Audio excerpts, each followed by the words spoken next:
Well, hello again. So, today we're in a place called Richardson's Beach Park. This is a very popular park, and it's probably going to rain pretty soon. So I think there's not very many people here today. But I saw some other people. They were on boogie boards and surfboards, and I can see right out there. There's people swimming, and there's like rocks right next to them. I'm like, oh boy, I wouldn't want to be there. That looks kind of dangerous. So anyway, we are near Hilo. We're beyond the breakwater. If you remember in another video, I talked about a breakwater, which is kind of like a wall across the bay, and the breakwater starts right here and goes over across that way.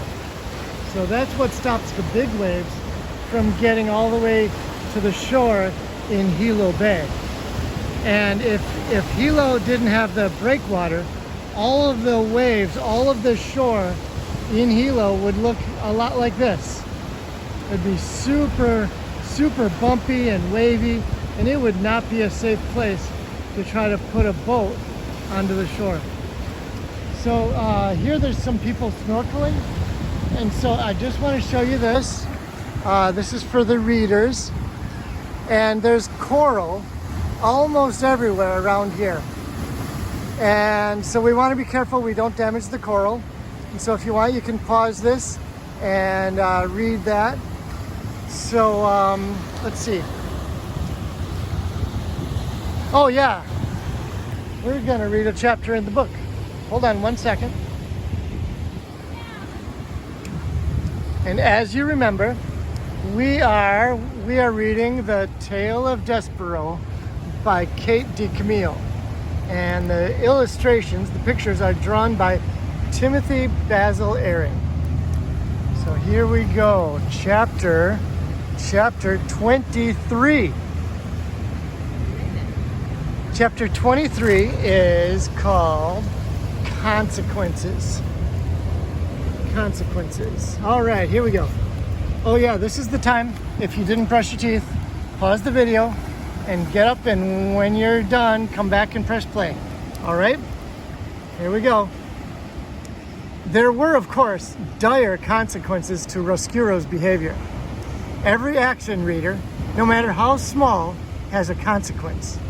For instance, the young Roscuro gnawed on Gregory the jailer's rope, and because he gnawed on the rope, a match was lit in his face. And because a match was lit in his face, his soul was set afire. The rat's soul was set afire, and because of this, he journeyed upstairs seeking light. Upstairs, in the banquet hall, the Princess Peace spotted him and called out the word rat. Because of this, Roscuro fell into the queen's soup. And because the rat fell into the queen's soup, here we go. Because the rat fell into the queen's soup, the queen died. As you can see, can't you? How everything is related to everything else? You can see quite clearly how every action has a consequence. For instance, if you'll indulge me and allow me to continue this meditation on consequences, because the queen died while eating her soup, the heartbroken king outlawed soup. And because soup was outlawed, so were all the instruments involved in the making and eating of soup, including spoons, bowls, and kettles. These things were collected from all the people in the kingdom of Dor, and they were piled in the dungeon. Do you remember that big pile of bowls and spoons and pots? Yeah, next to the jailer. That's why they're there, because consequences. And because Roscuro was dazzled by the light of one match and journeyed upstairs and fell into the queen's soup, and the queen died, the king ordered the death of every rat in the land. The king's men went bravely into the dungeon to kill the rats. But the thing about killing a rat is that you must first find a rat. And if a rat does not want to be found, reader, he will not be found. The king's men succeeded only in getting lost in the dungeon's torturous mazes.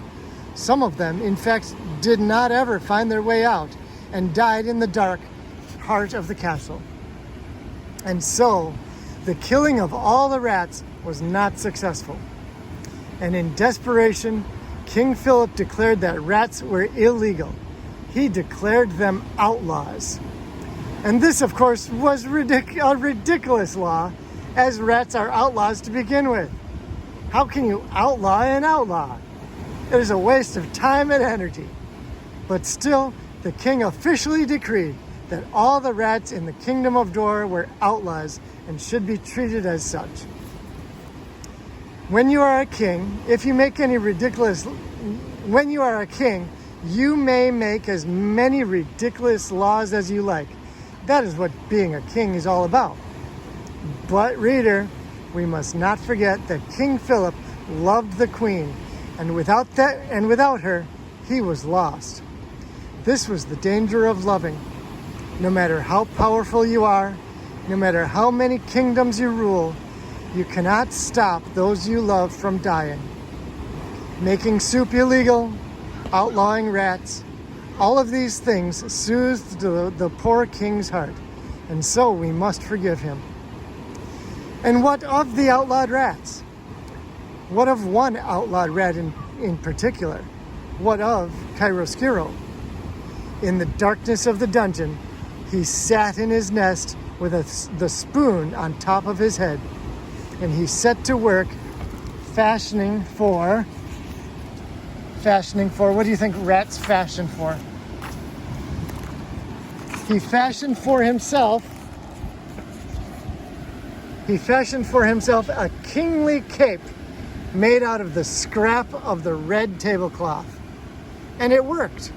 Old one-eared Botticelli Rimorso sat next to him, swinging his locket back and forth, saying, "You see what comes from a rat going upstairs? I hope that you have learned your lesson. Your job in this world is to make others suffer." "Yes," muttered Roscuro. "Yes, that is exactly what I intend to do.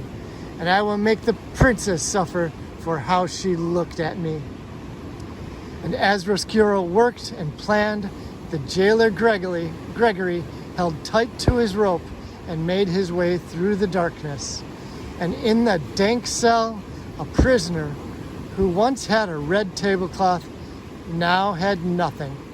And he spent his days and nights crying silently, weeping quietly.